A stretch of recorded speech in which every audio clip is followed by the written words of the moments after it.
Sabe, nas profecias existe uma figura que é a personificação da rebelião final. Um líder super carismático que vai chegar ao poder enganando todo mundo e desafiando o próprio Deus. Então hoje a gente vai fundo para investigar esse mistério do homem da iniquidade. Imagina só, quem teria a ousadia de sentar no templo de Deus e se declarar o próprio Deus? Essa é a grande pergunta, né? Mas tem outra, que talvez seja ainda mais urgente. Essa figura é só uma profecia lá longe? Ou será que é um personagem que já andou por aqui? Vamos seguir as pistas.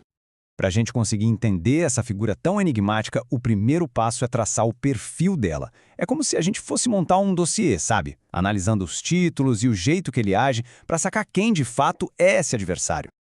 Ele é conhecido por vários nomes, e cada um deles revela um pedaço da natureza dele. Homem da iniquidade, por exemplo, aponta para essa total falta de lei. Filho da perdição já entrega o destino trágico dele. E anticristo, bom, essa resume tudo. A oposição total a Cristo e a tudo que ele representa. Tá, mas a gente está falando de uma pessoa de carne e osso? Ou de um sistema, uma ideia? As pistas que a gente tem são bem claras. Tudo aponta para um indivíduo específico, uma figura humana lá do fim dos tempos. A linguagem usada para descrever ele é super pessoal, pintando o retrato de um líder com o poder de enganar nunca antes visto. O jeito dele de operar revela uma audácia sem limites. Pensa bem, ele não só se opõe a Deus, mas ele tenta tomar o lugar de Deus. Ele se senta no templo e exige ser adorado. E para convencer todo mundo, ele usa um poder de enganação, fazendo falsos milagres para seduzir a humanidade. E aqui a gente vê o contraste total. Se Cristo é a encarnação da verdade, esse homem é a personificação da mentira. Ele é o oposto, a sombra, um anticristo. A forma como ele se revela ao mundo é quase um espelho distorcido e perverso da manifestação do próprio Cristo.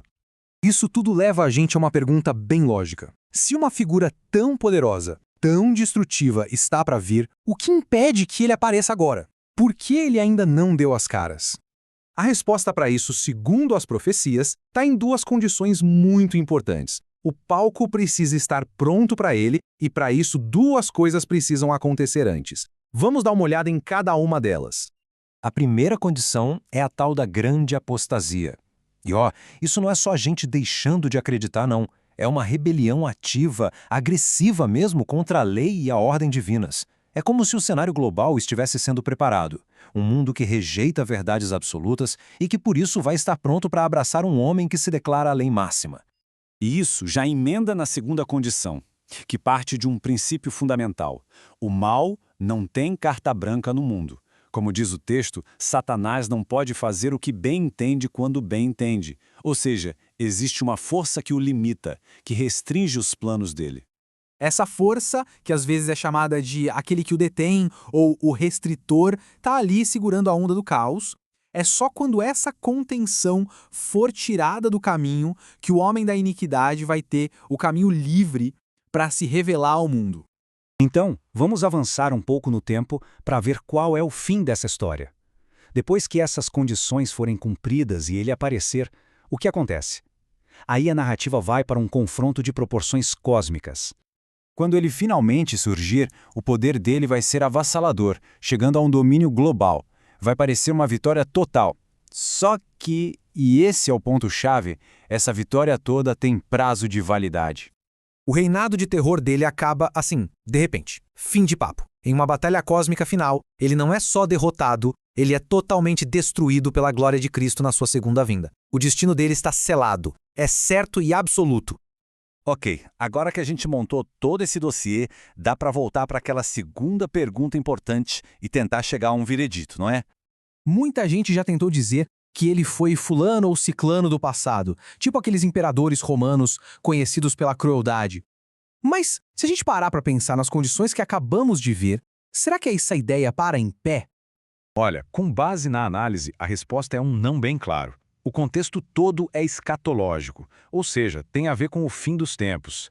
As condições para a chegada dele, a rebelião global e a remoção daquela força que o detém, ainda apontam para um evento futuro. Ele não é alguém que já passou pela história. Mas, e aqui tem um ponto super importante, embora o homem em si ainda não tenha aparecido, o espírito do anticristo já está por aí, agindo com tudo. o princípio da rebelião, o desprezo pela verdade, a exaltação do próprio ego, essa força, esse mistério da iniquidade já opera no mundo e já se manifestou em vários precursores ao longo da história. E tudo isso deixa a gente com uma última reflexão. Se o mundo precisa ser preparado para receber essa figura, se a grande rebelião é um pré-requisito, que sinais dessa anarquia crescente, desse desprezo pela verdade, a gente pode observar hoje, preparando o terreno para o ato final desse drama profético? É uma pergunta que fica no ar para a gente pensar.